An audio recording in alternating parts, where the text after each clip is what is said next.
एक दूल्हा बारात लेकर लड़की वालों के घर के दरवाजे के सामने खड़ा हुआ है।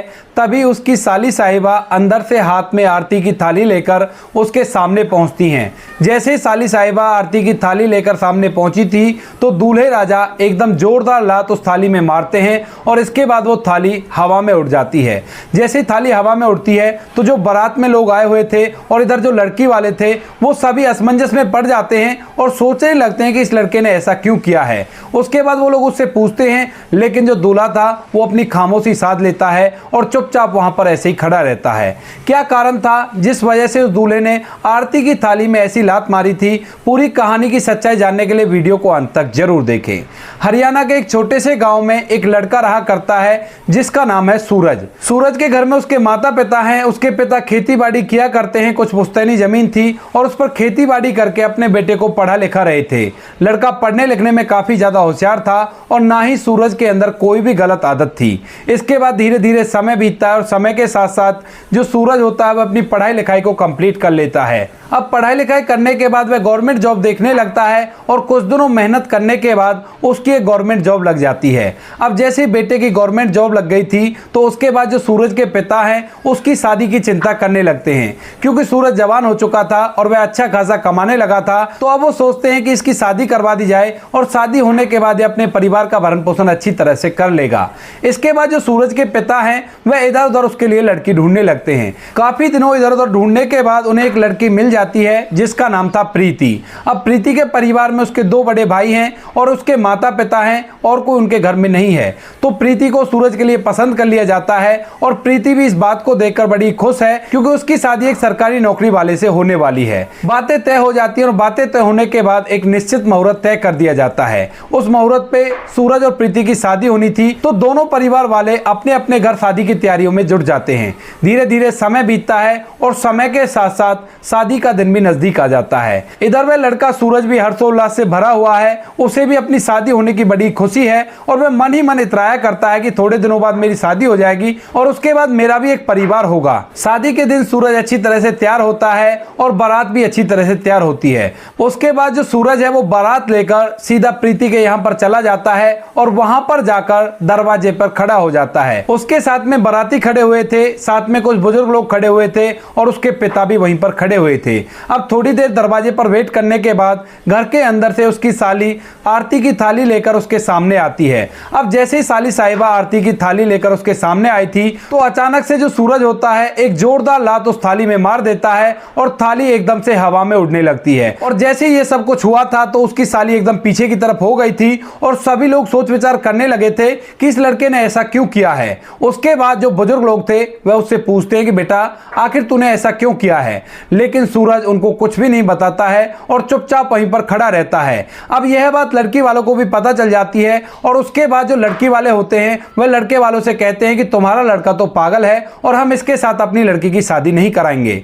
इसके बाद लड़के वाले बताते हैं कि ऐसी कोई बात नहीं है, अगर ये पागल होता तो गवर्नमेंट जॉब इसकी कैसे लग जाती। इधर जो सारे बाराती थे उन लोगों को भी ये बात पता चल जाती है कि दूल्हे राजा ने थाली को हवा में उड़ा दिया है और उसके बाद ये बारात वापस भी लौट सकती है। तो इस बात को देखकर जो बाराती थे उनके अंदर भी थोड़ा सा डर बैठ जाता है, क्योंकि ऐसे मौकों पर अक्सर मारपीट हो जाया करती है और वो लोग नहीं चाहते थे कि उनके साथ ऐसा कुछ हो। लड़की वाले और लड़के वाले आपस में बातें करते हैं और बातें करने के बाद उस लड़के से पूछा जाता है सूरज से कि बताओ बेटा तुमने इस थाली में लात क्यों मारी। तो वह कुछ भी बताने के लिए तैयार नहीं था और चुपचाप ऐसे ही बैठा रहता है। अब जो सूरज का पिता था उसे इस बात पर गुस्सा आता है और वह अपने बेटे में डांट लगाने लगता है सभी लोगों के सामने, लेकिन जो सूरज था उस पर अपने पिता की डांट का बिल्कुल भी असर नहीं पड़ता है और वो ऐसे ही चुपचाप वहां पर खड़ा रहता है। अब जो लड़की वाले हैं उनको थोड़ा सा शक हो जाता है कि कहीं ना कहीं इस लड़के के अंदर कोई गड़बड़ है और इस बात के बारे में इन लोगों ने हमें पहले नहीं बताया और धोखे से हमारी बेटी से शादी करना चाहते थे। तो इस बात को लेकर माहौल थोड़ा सा गर्म हो जाता है, लेकिन तभी जो बारात के अंदर बुजुर्ग लोग थे वह आगे आते हैं और आगे आने के बाद लड़की वालों को समझाते हैं और कहते हैं कि यह लड़का गांव के अंदर रहा करता है और इसके अंदर कैसी भी कोई दिक्कत नहीं है, ये बड़ा ही सीधा लड़का है और ये अपने काम से काम रखा करता है। अब इस बात के बारे में हमें भी नहीं पता कि आज इसने ऐसा क्यों किया है। अब बुजुर्ग लोगों की बात सुनकर जो लड़की वाले होते हैं वो शांत होते हैं और शांत होने के बाद बाद एक फैसला लेते हैं। वो लड़के वालों से बोल देते हैं कि अब ये शादी नहीं हो सकती, आप अपनी बारात को वापस ले जाओ। अब इस बात को सुनने के बाद जो सूरज का पिता होता है उसे बड़ा ही बुरा लगता है कि उसके इकलौते बेटे की आज बारात वापस लौटने वाली थी और इससे उसकी समाज में चारों तरफ बदनामी हो जाएगी। लेकिन दोस्तों वो करता भी तो क्या करता, और फिर अपनी बारात को लेकर वापस चला जाता है। वह रास्ते भर अपने बेटे से चिल्लाता रहता है और उसे धमकाता रहता है, कहता है कि तूने हमारी नाक कटा दी और चारों तरफ हमारी बदनामी हो जाएगी। क्योंकि गांव के अंदर अक्सर जब ऐसा हो जाता है तो चारों तरफ लोग उनके बारे में बातें बनाने लगते हैं और तरह तरह की बातें समाज के अंदर से निकल कर आया करती हैं। बारात वापस लौट गई थी और लौटने के बाद भी सभी लोग उससे यह पूछ रहे थे कि तूने ये किया क्या है और तुझे क्या हुआ था। लेकिन जो सूरज था वो मौन व्रत धारण करे हुए था और वह किसी को भी कुछ भी नहीं बताता है। इसके बाद उसकी मां आती है और मां भी उससे पूछने लगती है कि बेटा आखिर तूने ऐसा क्यों किया है, लेकिन मां को भी वह कुछ भी नहीं बताता है। वह अपने कमरे के अंदर चला जाता है और वहीं पर आराम करने लगता है। उसके पिता बाहर आंगन में बैठते हैं और अपनी किस्मत को कोसने लगते हैं और कहते हैं कि मैंने कैसा बेटे को जन्म दिया है, इसने तो मेरी नाक ही कटा दी है। इस बात को सुनकर जो सूरज की मां होती है वह उसके पिता को समझाती है। साथ में कुछ लोग जो बारात में गए थे वह भी सूरज के पिता को समझाते हैं और कहते हैं कि ऐसा नहीं किया करते, हो सकता है बच्चे को कोई परेशानी हो गई हो, अब इसमें तुम्हारी गलती क्या है, अब तुम्हारे बेटे ने यह किया है तो इसके बारे में वही भुगतेगा। सूरज के पिता एक डॉक्टर को बुलाते हैं और डॉक्टर को बुलाने के बाद अपने बेटे का चेकअप कराते हैं। अब डॉक्टर ने नॉर्मली चेकअप किया था और चेकअप करने के बाद बताता है कि मुझे तो देखने से लग रहा है कि इसने कोई नशा किया है। अब इस बात को सुनकर सूरज के पिता को, ना सूरज की मां को, किसी को भी इस बात पर यकीन नहीं होता है और यहां तक कि गांव के जो लोग थे वो भी इस बात पर यकीन नहीं कर सकते थे कि यह लड़का नशा कर सकता है। इसके बाद डॉक्टर उनसे कहता है कि कोई बात नहीं, आप लोग इसे आराम करने दो और आराम करने के बाद ये बिल्कुल से ठीक हो जाएगा। उसके बाद जो सूरज होता है वह कमरे के अंदर आराम करने लगता है और रात हो जाती है। पूरी रात भर वह आराम करता रहता है। बाहर उसका पिता इस बात को सोच सोचकर परेशान है कि आज उसकी इज्जत चारों तरफ धूमल हो गई है उसके बेटे की वजह से। सुबह होती है, सुबह जैसी होती है तो सूरज अपने कमरे से बाहर निकलता है और बाहर निकलते ही जो उसका पिता है उससे एक बार फिर से पूछता है और कहता है कि बेटा तूने क्या किया था और तूने ऐसा क्यों किया।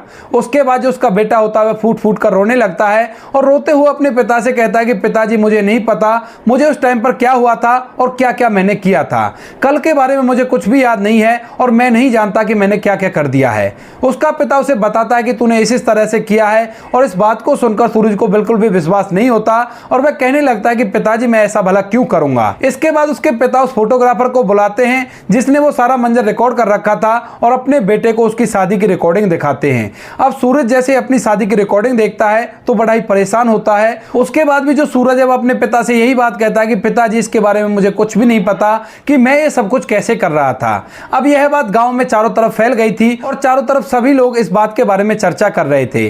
कुछ लोग सूरज का मजाक उड़ाया करते, कुछ उसके पिता का मजाक उड़ाया करते और कुछ कहा करते कि सूरज को पागलपन के दौरे पड़ते हैं और इसी वजह से इसने ऐसा किया है। धीरे धीरे करके एक महीना बीत जाता है। अब एक महीना जैसे ही बीतता है तो उसके बाद सूरज के पिता को यह पता चल जाता है कि उसके बेटे ने यह सब कुछ क्यों किया था, क्योंकि गांव के अंदर चारों तरफ लोग इस बारे में बातें करने लगे थे और लोगों को पता चल गया था कि एक लड़के ने उसके बेटे को भांग के पकौड़े खिला दिए थे और उन पकौड़ों को खाने के बाद उसके बेटे को नशा हो गया और उसी वजह से उसने ये सब कुछ किया था। तो जो सूरज का पिता है वो गांव के अंदर पंचायत का आगमन करता है और उस लड़के को वहां पर बुलाया जाता है और साथ में लड़की वालों को भी वहीं पर बुला लिया गया था और वहां पर उस लड़के से पूरी कहानी पूछी जाती है। उसके बाद वह लड़का पंचायत में बता देता है कि उसने ही अपने दोस्त को भांग के पकौड़े खिलाए थे शादी पर पहुंचने से पहले और उन पकौड़ों का नशा इतनी देर में हो गया था जितनी देर तक वो वहां पर पहुंचा था।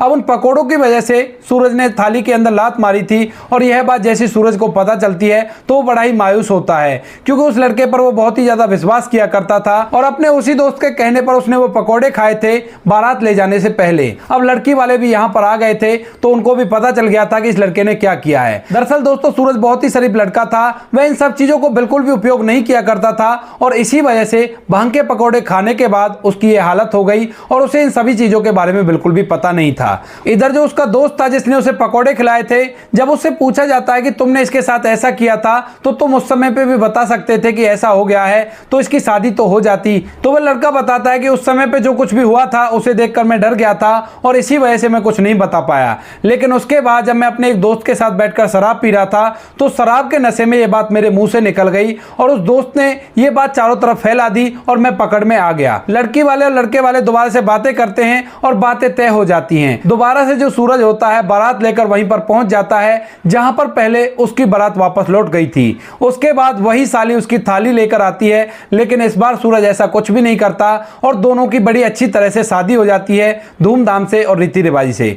शादी होने के बाद प्रीति अपने घर आती है और घर आने के बाद अच्छी तरह से अपने घर को संभालने लगती है। अब कभी जब सूरज के परिवार वाले इकट्ठा बैठा करते हैं तो इस बात का जिक्र आने पर वो सभी लोग हंसने लगा करते हैं और सोचा करते हैं कि इसने क्या कर दिया था, चलो अच्छा हुआ सब कुछ ठीक हो गया और दोबारा से इसका घर बस गया। तो दोस्तों ये थी कहानी एक लड़के की जिसने अपनी जिंदगी में ऐसी चीजों से बिल्कुल दूरी बना ली थी, लेकिन उसके एक खास दोस्त ने उसे एक पकौड़ा खिलाया और पकौड़े की वजह से उसने कुछ ऐसा कर दिया कि सभी लोग हैरान और परेशान हो गए। आप क्या कहना चाहते हो सूरज के बारे में, आप क्या कहना चाहते हो उसके दोस्त के बारे में, आपकी जो भी राय कमेंट सेक्शन में लिख सकते हो, लोगों के साथ शेयर कर सकते हो। वीडियो अगर अच्छा लगा तो वीडियो को लाइक और चैनल को सब्सक्राइब जरूर करें ताकि हमें थोड़ा बहुत हौसला मिले आप लोगों के लिए ऐसे अच्छे वीडियो बनाने के लिए। इन कहानियों को सुनाने का उद्देश्य किसी को परेशान करना बिल्कुल भी नहीं है। यह कहानी आपको इसलिए सुनाई जाती है ताकि आप लोग इन कहानियों में से कुछ ना कुछ सीख सको और अपने जीवन में उस चीज को अप्लाई कर सको। मिलते हैं किसी नेक्स्ट वीडियो में नए टॉपिक के साथ, तब तक के लिए जय हिंद, जय भारत, जय हिंदुस्तान।